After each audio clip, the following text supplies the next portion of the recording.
Friends இது எங்கேன்னு பார்த்தீங்கன்னா புதுக்கோட்டை மாவட்டம் அறந்தாங்கி தாலுக்கா கடையாத்திப்பட்டின்ற வில்லேஜில் பண்ணி கொடுத்துருக்கோம். போர் பாருங்கள் நல்ல மத்து புது போர்.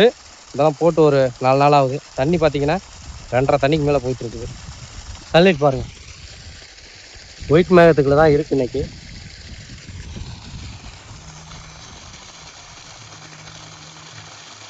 பேனல் பார்த்தீங்கன்னா இந்த ஷெட் மேலே தான் போட போகிறோம். பேனல் இப்போ கீழே விரிச்சு டெஸ்டிங் போயிட்டுருக்கு. எப்பவும் போல் 590 டாப்கான் மாடல் 7 நம்பர். வா கஸ்டமர் பார்க்கலாம். சார் வணக்கம். அட்வான்ஸ் பண்ணி எத்தனை நாளைங்க சார் வந்தோம்? உடனே வந்துட்டீங்க. உடனே வந்துட்டோமா? தண்ணி நீங்கள் எதிர்பார்த்த அளவுக்கு வருதுங்களா? வருது. ஓகே, நல்லதா இருக்கு. ஓகே, எல்லாரும் நம்பி பண்ணலாமா? பண்ணலாம். உங்களை நம்பி பண்ணலாம். சரி சார், ரொம்ப நன்றி. தண்ணி பாரு, இதே தண்ணி ஃபுல்லாக வந்தாவே போதும். கஸ்டமர் எதிர்பார்க்குறாரு. கண்டிப்பாக வரும். புது போர் தானே, அதனால் கொஞ்சம் ஈல்டு நார்மலாக தான் போயிட்டுருக்கு. போக போக நல்லா ரெடிப் ஆகும். Okay bye.